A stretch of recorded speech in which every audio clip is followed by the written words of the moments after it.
Welcome in, everybody. This is the Wednesday edition of the Falcons Podcast. It is fall. It is October 1st. Happy, gorgeous fall weather in the Southeast to all of you. I hope you are having a great day already. Hope it gets just a little bit better. It's just going to be me today, so it's going to be me and you. So thank you for being here today. Help me get through the show. A couple things I want to go through today. The two main topics, and we'll also hit on anything that y'all want to hit on because I like having the conversation with you. I want to talk a little bit about injured reserve with the bye week, some players that might come back and where they might fit in. And not just injured reserve, but injuries. Darnell Mooney, AJ Terrell, updates on those guys. And then I want to get into grades. I thought Wednesday of a bye week before we get into, we've got the long weekend off then. And then next week we can start looking forward to the Buffalo Bills. But I wanted to get into grades. And I'm going to do them by unit, not just by offense, defense, but by offensive line, defensive line, offensive coordinator, defensive coordinator, special teams, et cetera, et cetera. And I'm going to get in through do them all that way.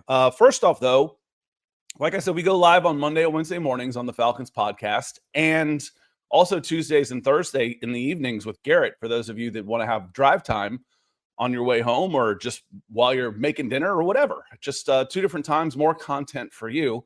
But I like going live because I like having the conversation with y'all. So I want to say hello to some folks like Dontez Jackson, who came in nice and early before we got started. Denver Luke, one of our supporters, he says, morning, Scott, I know there's a Falcons show, but can you give your 2 cents on how the Broncos are doing so far and what's your record prediction? He's got a smiley face and a coffee emoji. I'm not sure I can drink to that. I haven't had any yet, so I like to play the game. Let's see when the caffeine starts kicking in on Scott around the 20-minute mark, 25-minute mark. You can kind of tell. So it's kind of a fun game. 2 cents on the Denver Broncos. They're 2-2, lost two really close games to good teams. I still think they're a little short at the wide receiver department. As far as, I hear they have to spread the ball around. They have too many mouths to feed. No, they don't. They don't have enough mouths to feed. That's the problem for me. J.K. Dobbins is good. R.J. Harvey is good. I think they've sorted the running back position. Ingram will help when he's healthy, but I still think you need a more dependable number 2 wide receiver. Is Franklin that guy? Maybe. Mims is a nice 3, a nice gadget guy, but I don't think he's a dependable number 2. I think you still need a wide receiver. And then center needs to get sorted too. You've gone cheap on center in the last couple of years, and Lloyd Cushenberry and now Luke Wattenberg are like 27th and 28th in PFF center rankings. And that's who's been your centers for the last 5 or 6 years. Get a center. Go spend a premium draft pick on a center and get that position sorted. Those are my 2 cents on the Denver Broncos. Now, back to the Atlanta Falcons. John Harrell Jr., one of our members. Thank you for being a member, John. Good morning, family. He's just ready to give out grades right now. Defense, B+. Offense, D. Special teams, F. Coaching, C-. We'll break it down a little bit more than that. I don't think overall I'm going to be quite that harsh for a 2-2 team. And again, some of my grades will also reflect expectations, especially coaching, I guess. What are we expecting out of Jeff Ulbrich before the season versus what are we getting now? That might reflect in a grade. And again, I think there's questions about the offense, but total yards and stuff, it's a top 10 unit. They're 7th in total yards. So we'll get into all of that. We'll see on that. James, good morning. Hope you're doing well. Austin Freeze is in as well. Terry, good morning. Hope you are doing well also. Psalm, just respell your name. I thought there was a U in there. Good morning, Scott and Nick on the Falcons Podcast. Or do we have 2 Psalms? And I'm missing. Is this my LA Psalm? Rusty is our resident angry bird. Literally, the Falcons show. I didn't do that on purpose. 2 biggest needs are cornerback 2 and wide receiver 2. Everyone after AJ and Drake is garbage. And if I have to see D. Alford get burnt one more time and see people continue to say he's serviceable, I'm going to lose my poop emoji. Serviceable. Oh, I think Mike Hughes is serviceable. I think he is a serviceable cornerback 2 and average. When we start looking at the baseball stat that y'all know I love is WAR, wins against replacement, where a 0 means league average. Mike Hughes would probably hang right around 0. He's serviceable. D. Alford would be a negative. you could replace him with an average NFL player. I don't think that he is one. And to be fair, he wasn't supposed to be in the lineup. But again, the Falcons haven't drafted a cornerback above a day one or day two. So that means above the third round or above, since AJ. So you kind of got what you've bought out there. You've tried to piece together. You've gone at corner. You've gone expensive at safety in the safety play.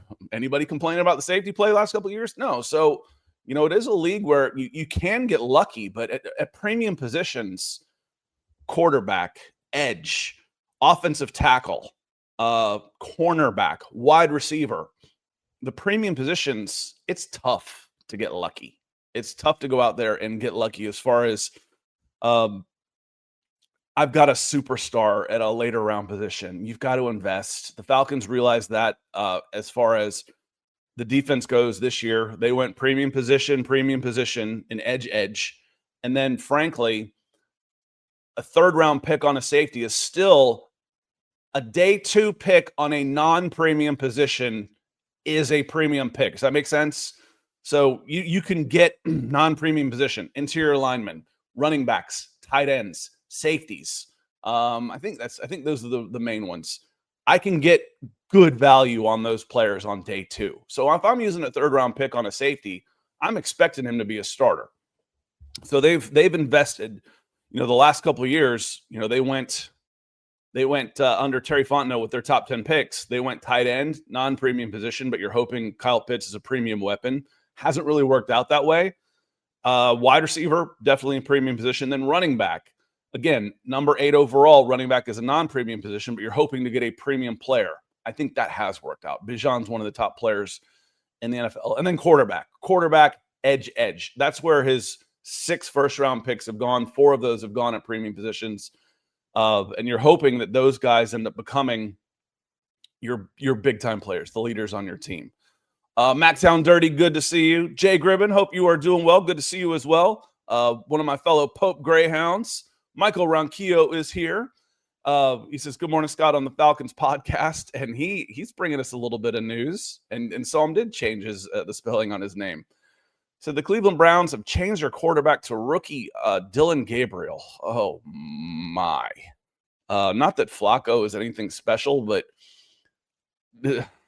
watch Dillon Gabriel over at the Senior Bowl, and he's a gamer, is I guess the way to put it. He's one of those players, if you're watching in drills, you're like, nope. And then when the game came on, when they went to 11v11, when they went to scrimmage situations, he started moving the ball. I'm like, okay, well, the guy's just a gamer, but he's like 5'10".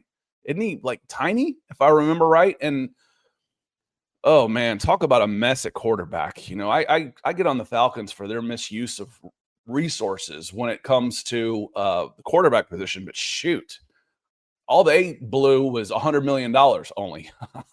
Wouldn't that be fun? I only blew $100 million. Relatively speaking, the Browns blew $250 million, probably a little more than that after the restructures, because guys don't restructure their contracts for free unless they're going to get cut, and they're not going to do that when they got guaranteed money coming. $250 million and 5 draft picks, including at least 2 first-rounders.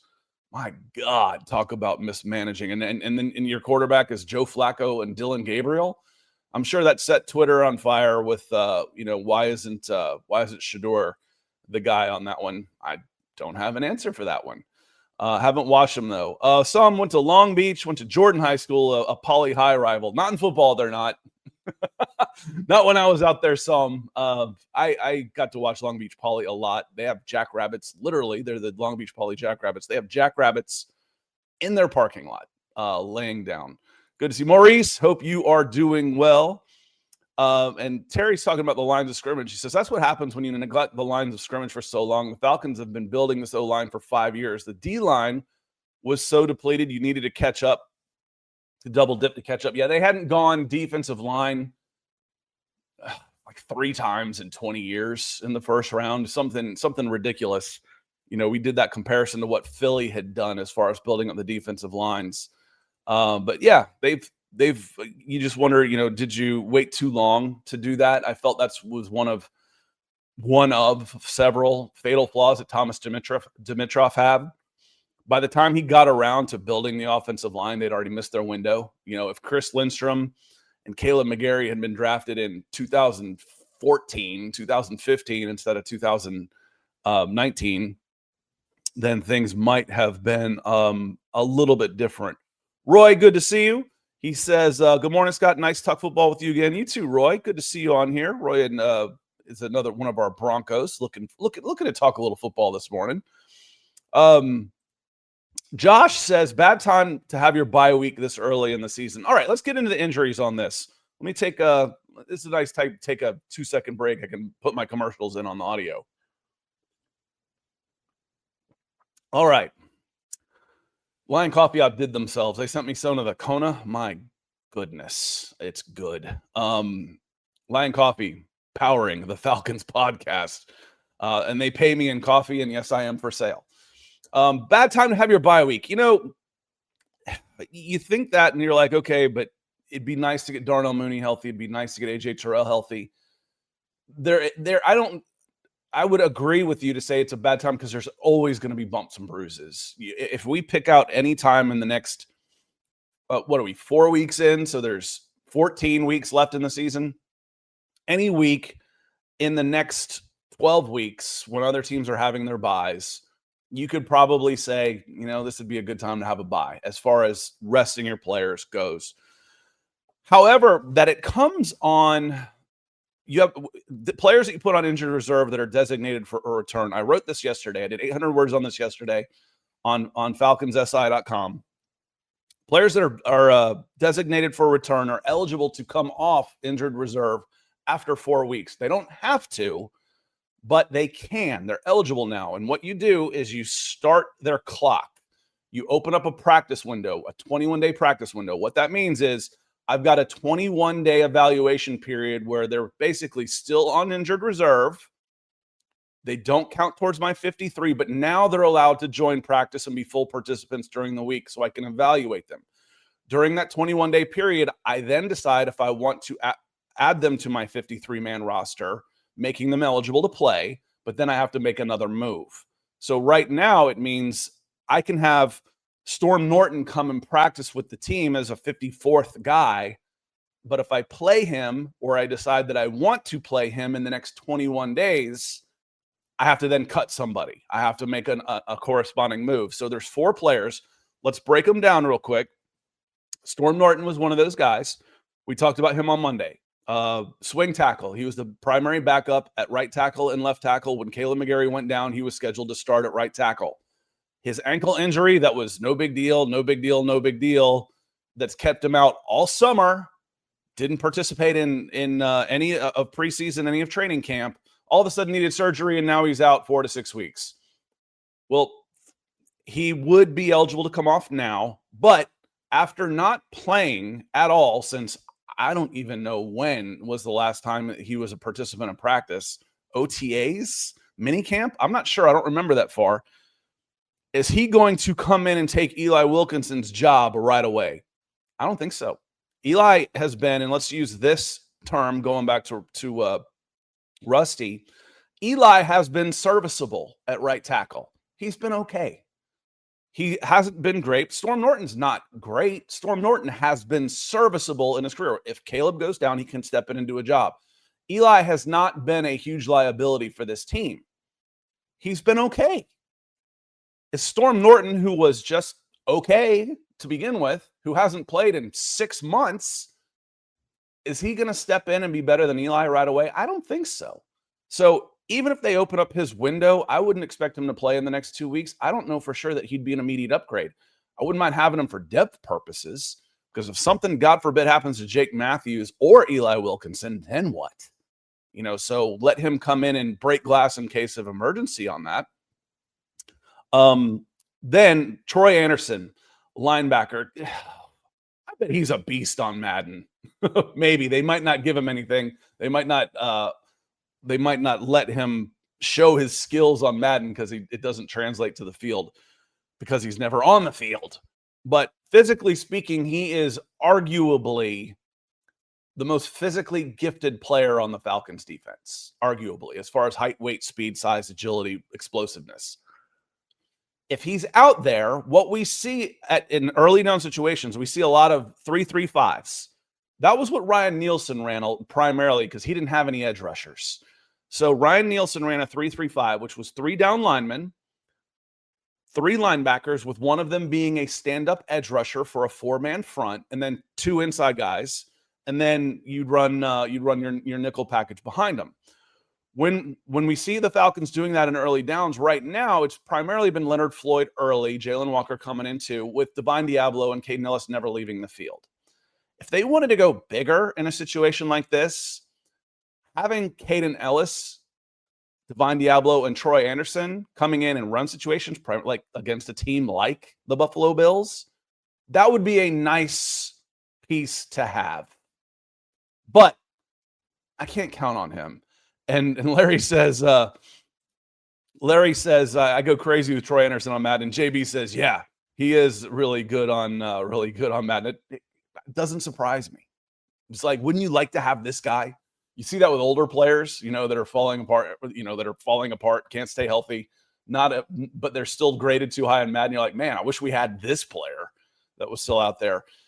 That's where Troy, but can you count on Troy Anderson? Are you expecting Troy Anderson to come out there and be that wild card, that defensive joker, that chess piece out there that you can move? Because now I could have Divine Diablo and Troy Anderson in the back. Now I can move Caden Ellis wherever the hell I wanted to. I could have him be the stand-up edge rusher and move around. It'd be a lot of fun to be able to do that, but I can't count on him. The Falcons didn't count on him in the offseason. That's why they signed Divine.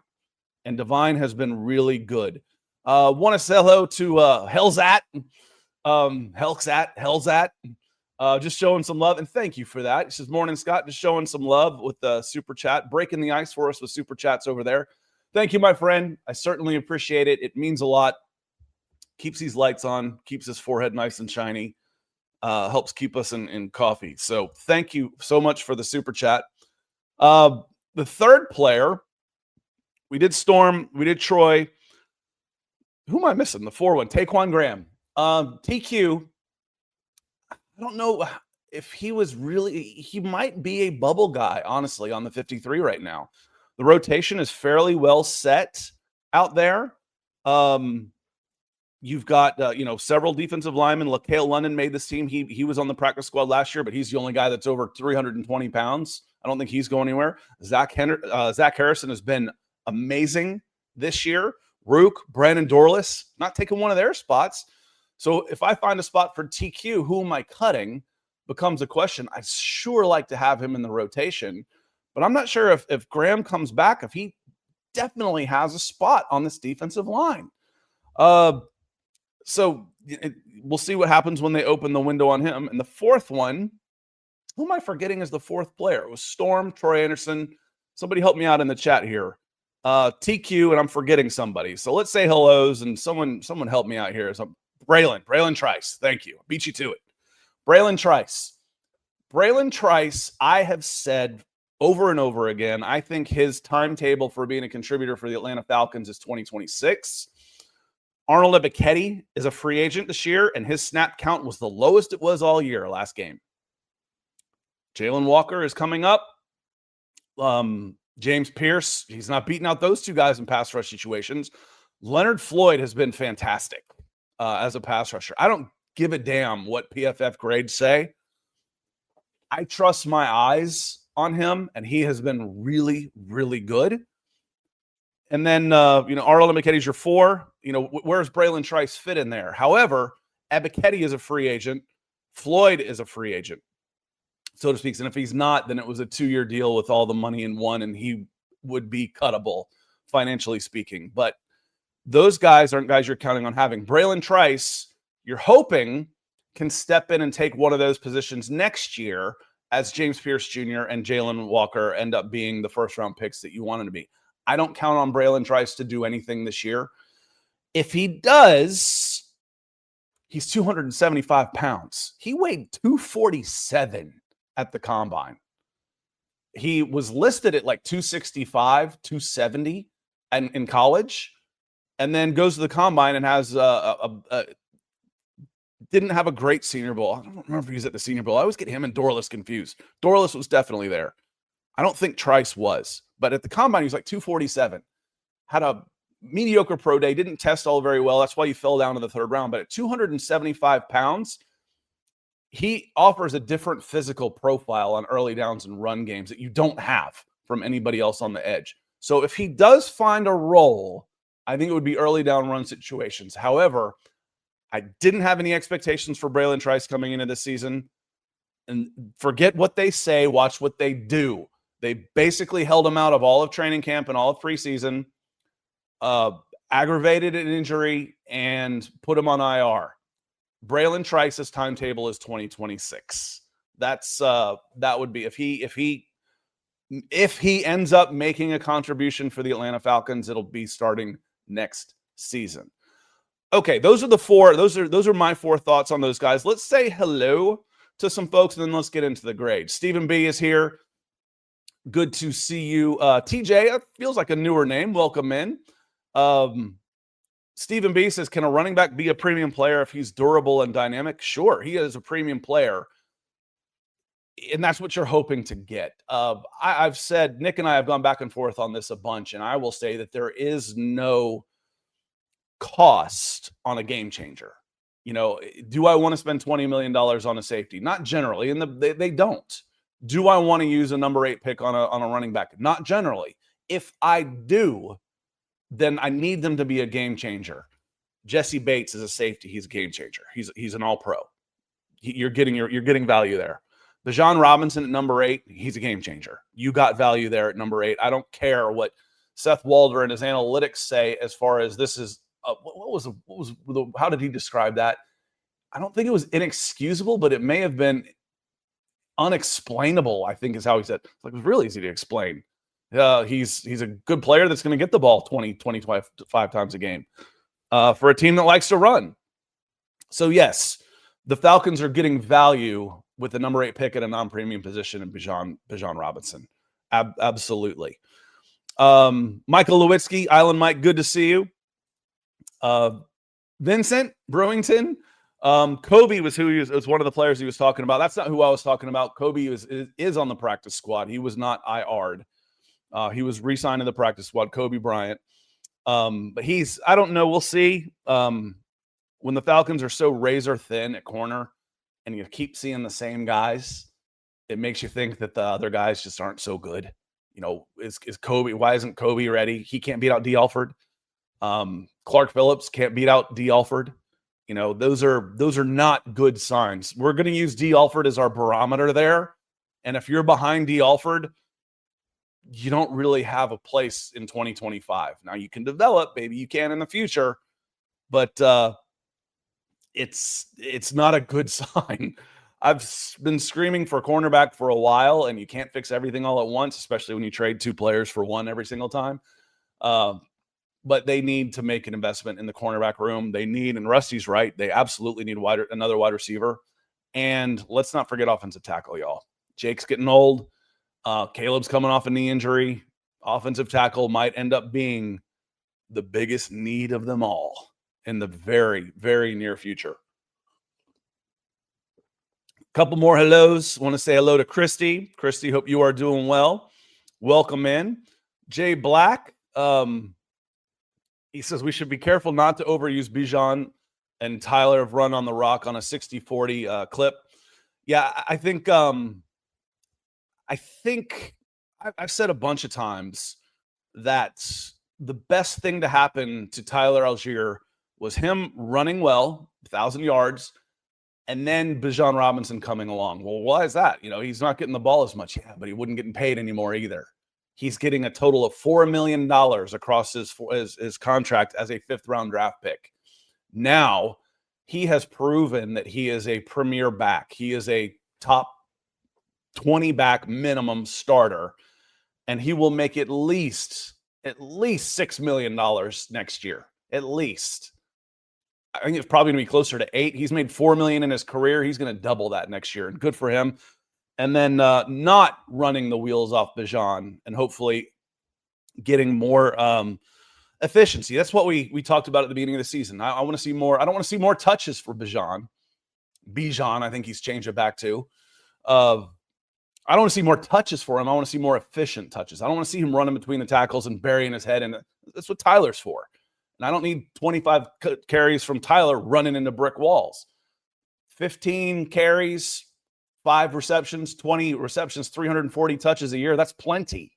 That's plenty. I want to see more yards per game, more yards per touch, more touchdowns. We are seeing those on that.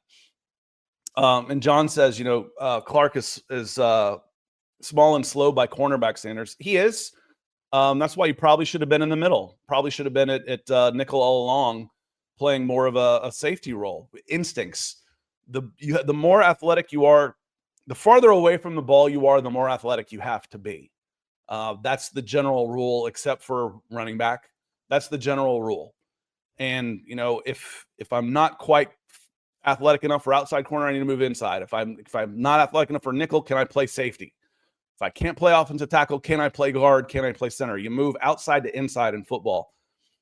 Moving him outside didn't make any sense, but maybe they figured that was the only place he could play. I don't really get it, to be honest with you. But if he can't get on the field this year I think this will probably be his last season in Atlanta. Rio, good to see you, Rio. You're usually over there on Facebook, so good to see you over here on YouTube. He says, my grades for the first quarter,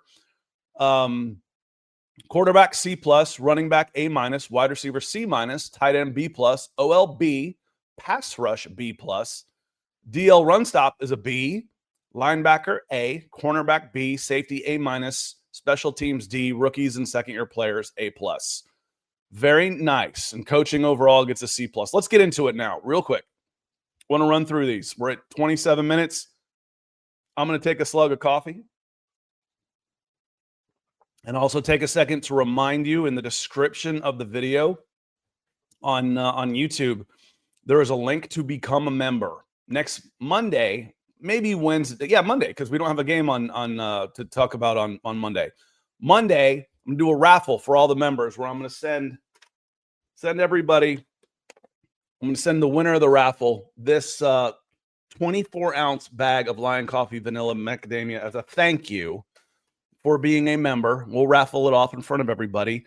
There's two levels, the Nest and the Perch. One's a little more expensive than the other.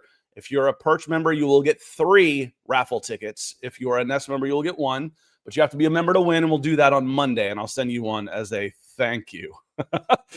Jay Black says, that was a pitiful drag on coffee from an excellent coffee mug. Yeah, this is my How to Train Your Dragon mug that we got from Universal. Is that better? That was a full one. Usually I'll go through, if Nick's on here, I'll go through this whole thing about 30 minutes into the show. It's harder for me to do that while we are here. All right, let's get into it. I want to do the grades here. I want to start with the high grade. I want to start off on a good note. So I want to start off at the running back position, and I think you can go A to A+ on the running back position. Bijan and Tyler Algier, if they're not the best tandem, they're top 2.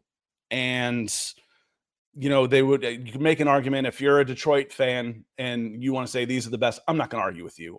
One of the phrases I use is I don't argue levels of elite. I will tell you what I think, and then acknowledge that you have a good argument too. Those aren't the kind of battles I'm going to get into. Bijan is one of the best players, one of the best guys in the with the ball in his hands in the entire NFL. Tyler Algier is still on pace for 700 yards and 8 touchdowns, despite only getting 1 touch in one of the 4 games.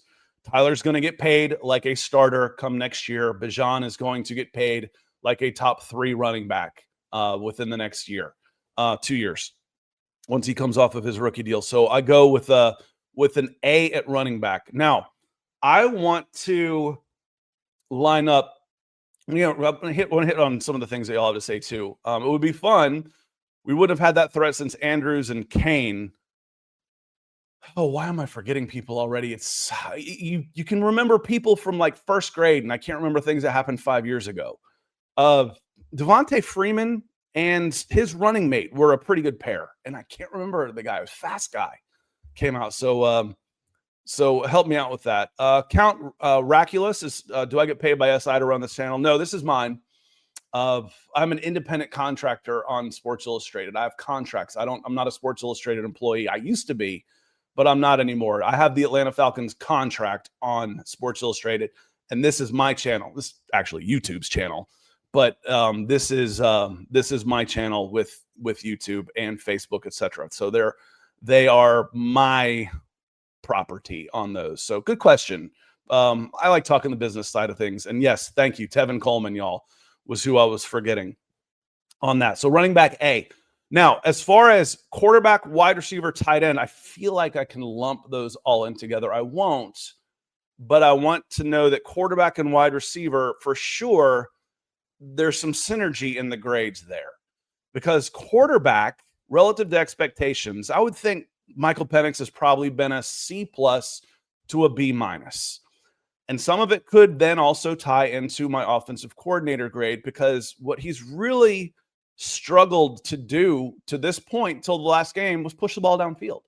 What do we love about Michael Penix? We love the gunslinger mentality, and all of a sudden we turn him into a hobbled version of Kirk Cousins the first 3 weeks of the season. It doesn't work. That's not his game. His game is, let's take a couple chances. Let's stress the back end of the defense. Then let's open up things underneath, because the safety's backpedaling all the time because he knows they have to do it. Well, Scott, we're missing the deep threat. Bull. I don't buy it.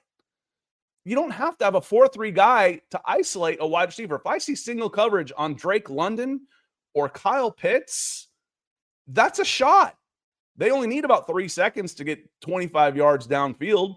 If I hang the ball up there with a 2-second hang time, they can be 50 yards down the field. Take your shots. Give Drake a chance to make a play 1v1. Give Kyle Pitts a chance to make a play down the field. I don't need speed, super speed to go deep. I don't. It's nice. It helps. But Drake London 1v1 is a deep threat. He absolutely is. He can body his cornerback, or he can get a pass interference, and it changes the eyeballs of the back four on the defense. It absolutely does. So part of the problem I have with Penix is hesitancy. He's been scared. He's been playing a little scared instead of free. When he is playing free and loose, he's really good. Turn it loose, man. Let's move the ball downfield. So a B- to a C+ on that one. Trenton, good to see you. He says Chap is in post games press. I love it here. Yeah, he is there, and he's asked. I can hear his voice in there when I'm going through the Garrett Chapman. He is our on-site reporter for games, so he'll be there again, and is doing a really, really good job for Falcons SI. And thank you for the support and being a member, Trenton. Double dipping here for sure. Bucks Rays Bolts, good morning. Good to see you. Hope you are doing okay. And he says, what do you think about the Kirk rumors? I haven't seen any worth paying attention to this point. You know, I saw a headline from SI that I was probably going to look at, maybe aggregate one trade every team should make. I know it's going to be Kirk Cousins. Well, until somebody comes after Kirk Cousins with an offer that is going to take $20 million, he's not going anywhere.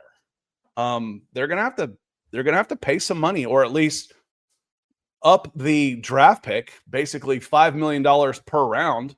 But saying Kirk to Cincinnati, I don't know. Kirk for Shedeur, Kirk to Cleveland. This Cincinnati is so bad right now. Does he make a difference? Enough of a difference to give up some premium capital to Cincinnati? Cincinnati looks like one of the, if not the worst team. They're a bottom 3 team in the NFL right now. Are they a playoff contender with him in 1 year where it's worth $20 million in a third-round pick? I don't know. Wide receiver, D. Wide receiver's a D. And part of that is because Penix isn't throwing the ball down the field. Drake blocking is an A+.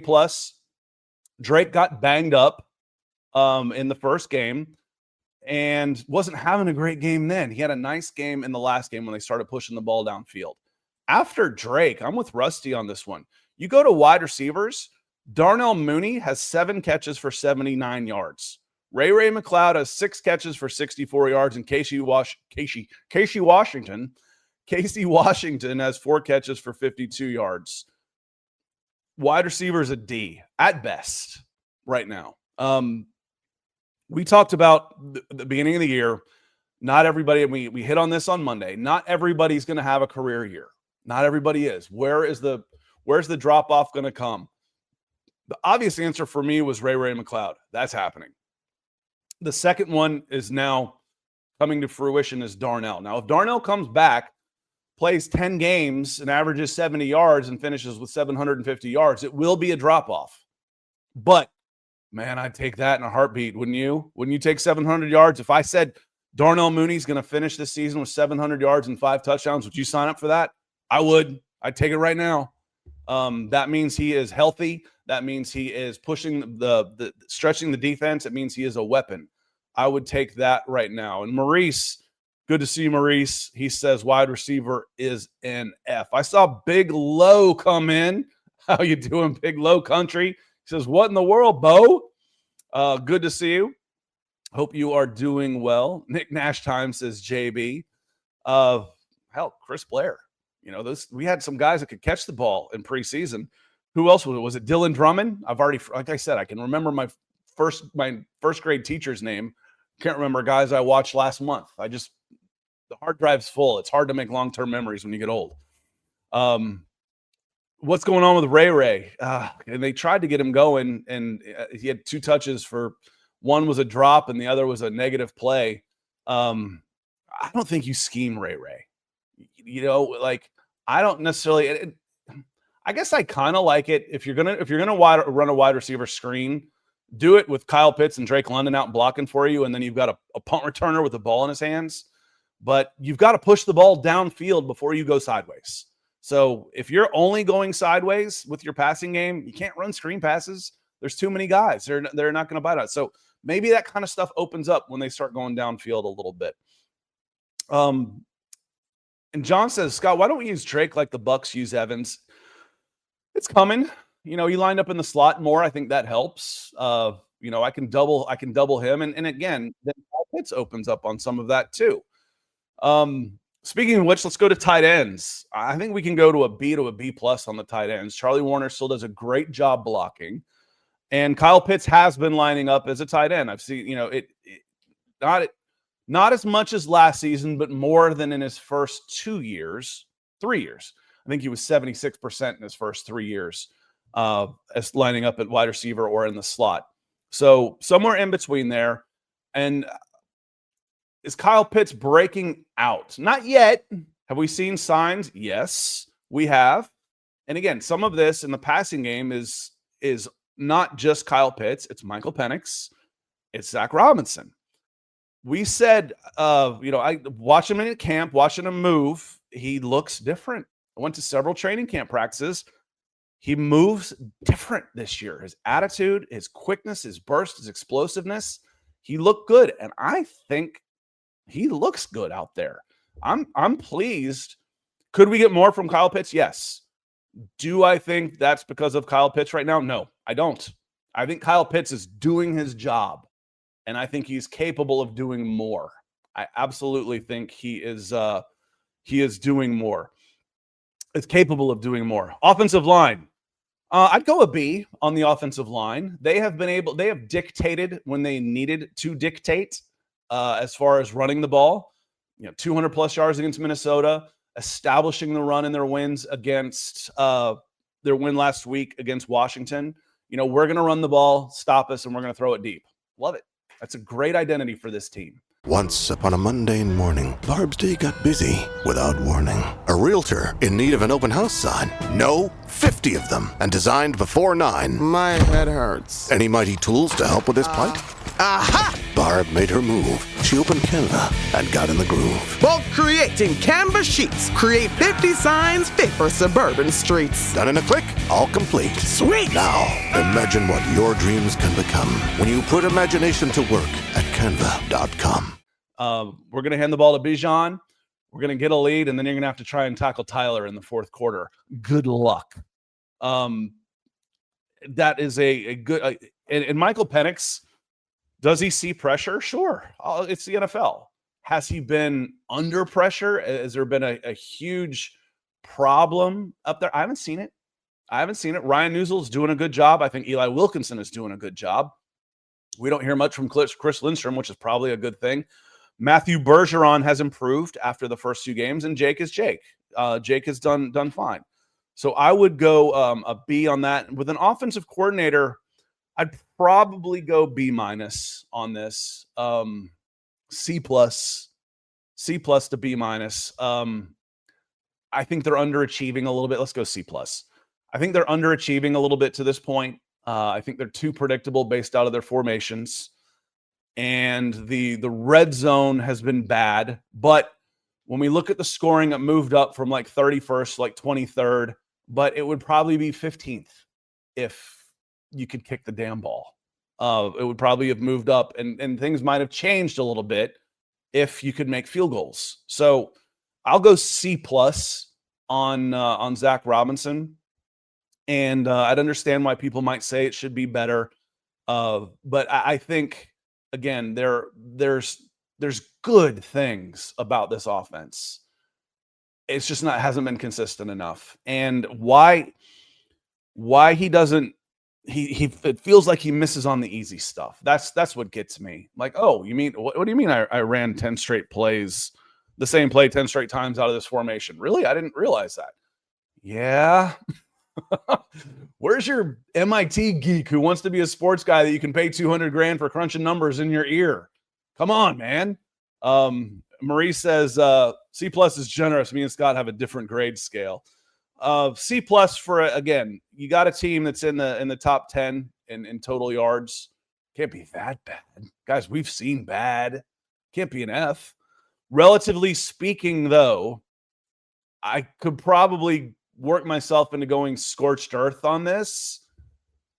I got a number 8 wide receiver, a number 4 tight end, a number 8 running back, a number 8 quarterback, a first-round pick at left tackle, a second-round pick at guard. Where was Newsell? I think he was an undrafted free agent. I got a first-round pick at right guard, maybe the best offensive lineman. I got my 3rd-string right tackle. And I've got a good money wide receiver in Darnell Mooney. I got the best blocking tight end. It should be better than it is. He's failing. Okay, I can see that too. I can. But I think I've seen enough good things that it should be better. It will get better. C+ for me. I'm okay with that. But it's good. It's good for me in debates and stuff because I've got that voice in my head too, Maurice. I just have to pick out which one I want to listen to at the time. They don't score in the red zone, and that's my issue. Yes, and again, the kicking would have helped the overall scoring, obviously. Duh. But you add. Well, let me see what it is real quick. If I add, what would you say the kicking game has cost this team? I mean, you could say that if they make that first field goal, they go on to score a lot more than just 3 points, right?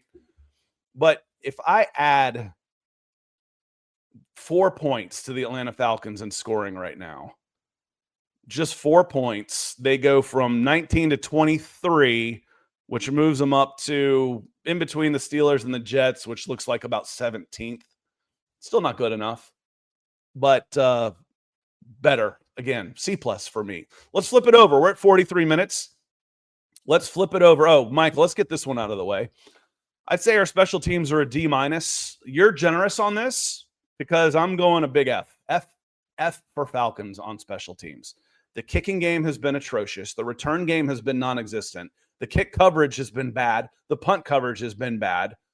Bradley Pinion has been good. We talk about only one really atrocious game, as JB says, on offense. There was only one decent game on special teams, and that was against Minnesota. The other 3 have been subpar. F. Special teams are an F on that one. Was where I would go. So, again, I hit on all of them right there. Kick return, poor. Kick coverage, poor. Punt return, poor. Punt coverage, poor. Kicking, poor. Punting, solid. I think those are the 6 phases. Solid. F. Special teams is an F on that one. Let's flip it over to the defensive side of the ball. I started putting DL and edge into the same thing, but I probably shouldn't. Let's take the 3-man front as DL, and then we'll take edge as a separate category. The defensive line of David Onyemata, Zach Harrison, LaCale London, Brandon Dorlus, Rororo. Those 5 are your key guys. B+. They've been good. They've been really good, especially when it comes to disrupting plays. They've been susceptible against the run, but we kind of knew that. We kind of expected that, and I think they've been better than we expected on that. You know, they got up 2 scores, and I thought they got a little soft as far as what they allowed when Washington went down and closed it to 1 in the fourth quarter before the Falcons killed off that drive, killed it with the drive on offense. But I think that was more of a mentality than it was, you know, their actual play. When do we want to shut down? When do we want to bow up and stop them? Can we? I think the defensive line has been a beat. Edge group with the rookies, the 4 guys out there at edge, Jalen Walker, James Pierce Jr., Leonard Floyd, and Arnold Ebiketie has been at least a B. They've been able to get pressure. They've beaten guys one-on-one. They've set the edge when they needed to against the run. It's been at least a B on that one. Let's go to the linebacker group, which right now is just Divine Diablo and Caden Ellis. A. They've been great. And we knew Divine Diablo was going to be an upgrade over Nate Landman and what's his name? I've already forgot. It's ridiculous. He went out to L.A. Nate Landman's out in L.A., so J.D. Bertrand, he's still on the team. We knew he was going to be an upgrade over them. He's just physically so much more physically gifted. Oh, man. Has there been a bigger upgrade in the NFL from one player to the next, from linebacker to linebacker on that? That's been a huge upgrade on that defense, and what a difference it has made for the defense. So I'm going with an A on at the linebacker position. I don't mind getting a little off topic here for just a second. Mactown Dirty says, Scott, not to get off base, but I'm glad we had no money to throw at Tyreek Hill. Yeah, and I don't think it was you that came in and asked me. I think it was Derek. We had the little conversation on the YouTube chat. Derek was asking, you know, what do you think about Tyreek Hill? I'm like, I don't know, man. Speed guys in their 30s that have dropped off scare the bejesus out of me. He's not just good because he's fast, but if he wasn't fast, he wouldn't be good. He wouldn't be near the guy that he was, and his production has dropped off. And I asked the question, how much of that is on him and his age? How much of that is on Mike McDaniel and the Miami Dolphins, which is kind of a show right now. They're a bad team right now. They need to go through a transition. And then, well, that answered that question. We may never see Tyreek Hill again. Unfortunately, one of the best playmakers in the history of this game. That was really unfortunate on that one. Let's see on this. Let's move on. We hit linebackers. I've got the DBs as kind of one group, but we could break those off. Corners, I'd probably go a C+ on corners, and part of that has to do with expectations. I don't expect them to be great, and AJ's been out for 2 games. You know, when we saw him grab his hamstring, you could just tell. I said, that's 4 to 6 weeks right there on the back of his leg. You can see it, and it will be a full 4 weeks if he doesn't play the first 2 games. He gets the bye off, then he gets 7 days to rest for the next one. It'll be 28 days between games and only missed 2. So hopefully AJ gets back. Those were 2 of the guys we didn't talk about.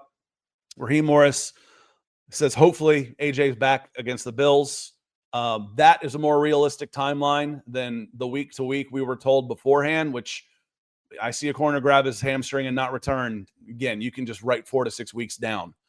And then Darnell, you're not surprised when guys get strains after missing all of training camp. Injuries follow injuries because you're not in game condition. And then you go and play games and something else falls. Hamstrings follow knees like remoras on sharks. They go hand in hand. there's the injury that you rehab, but then there's all of the other muscles that all work together that all then are not at 100% either. So it just happens on that. Jordan said, you're probably fair on this one. Come on, Scott. C+ for the corners with the number one pass defense. Who saw that? Well, let me move to the safeties. They are playing a base nickel, which is fairly common. Yeah, you're probably right on this. C+ might be a little harsh. Again, it might be my expectations, might be my bias. We talk about that all the time. My bias is I think they need a corner. Is that me grading on my own bias, thinking that they need to upgrade the cornerback room? Maybe you're right. But I think Xavier Watts and Billy Bowman has been really good, which counts as a nickel. It's an inside guy, but Billy Bowman is a nickel, and I think he's been good. So yeah, I think C+ might be harsh. Can move up on that. I could be talked into that. To a B on that for sure. So okay. Safeties, B+ to A-. Jesse is Jesse, and Xavier Watts has been really good. Does he miss a tackle here and there? Yes. Who doesn't? It happens. Does he make a rookie mistake? Has he made them? Yes, he has. In order to get an upside rookie to play better, you have to live through the rookie mistakes. And I think the good has been much better than the bad with Xavier Watts, and I think he has been really, really good. Defensive coordinator. What do y'all think? What do y'all think of the grade based on your expectations, based on the personnel? What would be your grade for Jeff Ulbrich and the Atlanta Falcons right now? I'm going to take a sip of coffee, maybe a gulp so I don't get hell from JB, and let y'all put in this. There's just a slight delay of when it actually hits my screen on this. But TJ says an A for Jeff Ulbrich, and I would say an A through the first quarter of the season. Now, solid B for JB. Tanner says crazy thought, but I'm at an A. Now, does that mean this is just first quarter grades? I put quarter in there. I was on the quarter system when I was in college. I don't know about y'all. People are all on semesters like, what the hell's a quarter? A quarter of the game? I'm like, yeah, it still works. First quarter of the season, first quarter grades. They played Tampa Bay out of the gate, which is kind of a warm-up game from everybody, all right? Game 2, they played J.J. McCarthy and the Minnesota Vikings, who are a travesty at times. A travesty. Bad. Game 3, they played Bryce Young, Carolina Panthers, who aren't setting the world on fire, throwing the ball and moving the ball through the air. That they got whipped had nothing to do with the defense. They played a banged-up Washington Commanders team. There are going to be much harder challenges for this Atlanta Falcons defense. That said, you can only play the people in front of you, and you're supposed to dominate them. They did. That is an A. That is an A. So that's where I go on that one. Overall, head coach, I did special teams already. Special teams is an F. Head coach, sometimes it's hard. Sometimes it's hard for me with a head coach who's not calling plays on offense or defense. His job is to oversee everything. If his offense is getting a C+ and his defense is getting an A, I would probably say B for Raheem Morris, and then maybe knock him to a B- based on some of the time management things, end of half things with that. He had the wherewithal to cut Younghoe Koo. It needed to be done. It's not a fun thing to do by any stretch of the imagination. That I would probably go. There's C's coming in on Raheem, and but I would be okay with a B- overall right now, based on your defense looks really good and your offense is underachieving, but there are signs there. Again, let Michael Penix be Michael Penix, and I think he'll be just fine. But again, when we talk about the players that are being contributors on offense, they're the ones that you hoped they would be. It's Drake London, it's Kyle Pitts, it's Bijan Robinson. Those are your three guys right now. Those are your three go-to guys. Tyler comes in next behind Bijan. Michael Penix and the OC, coming together, being more aggressive down the field. It's kind of strange I say this because I want them to establish a run, which is a more conservative type of ideal, but I want them to take more shots downfield.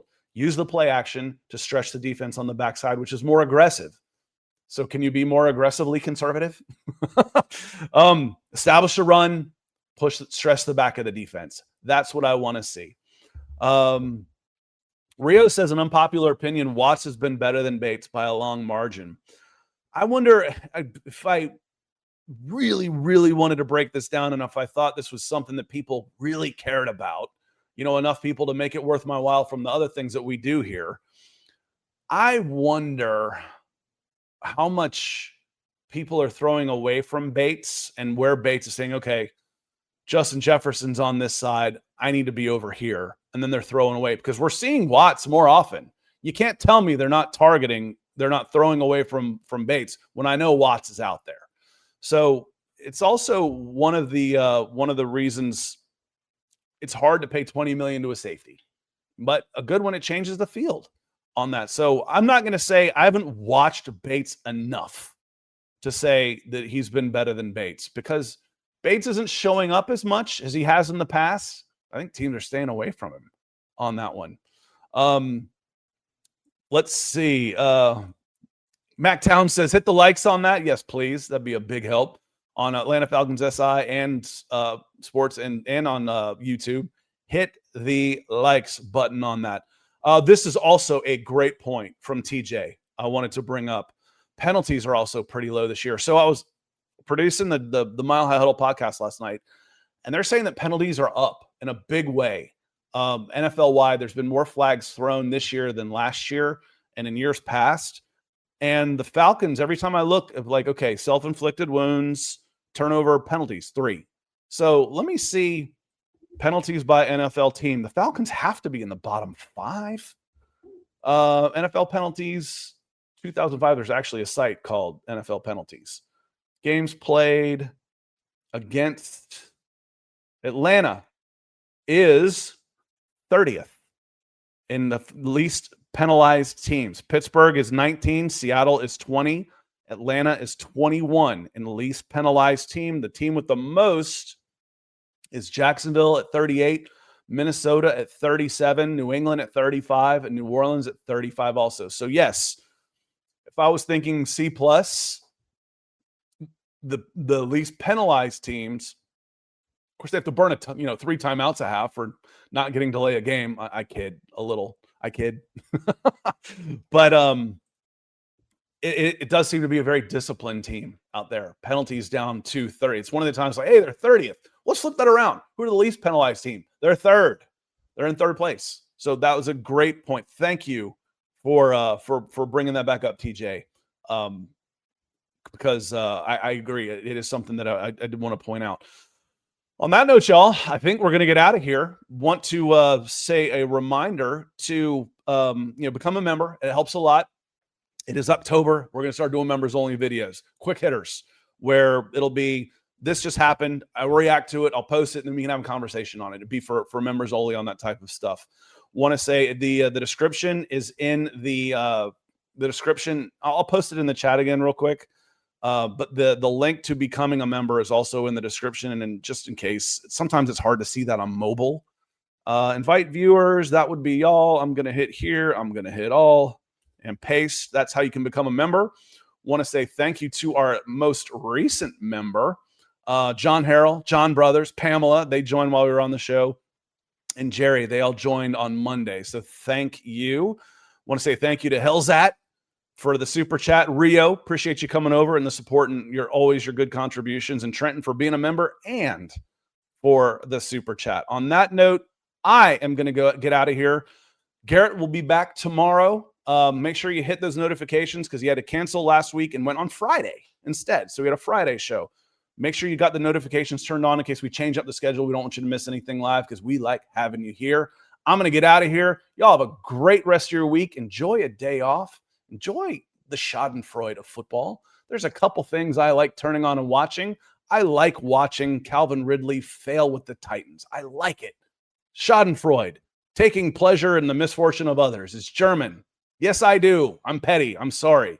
I keep an eye on those type of box scores. So enjoy watching others go out there and flail around. There's a lot of that going on in the NFC South. Enjoy your college football weekend. We'll see you on Monday. Thanks for being here, everybody.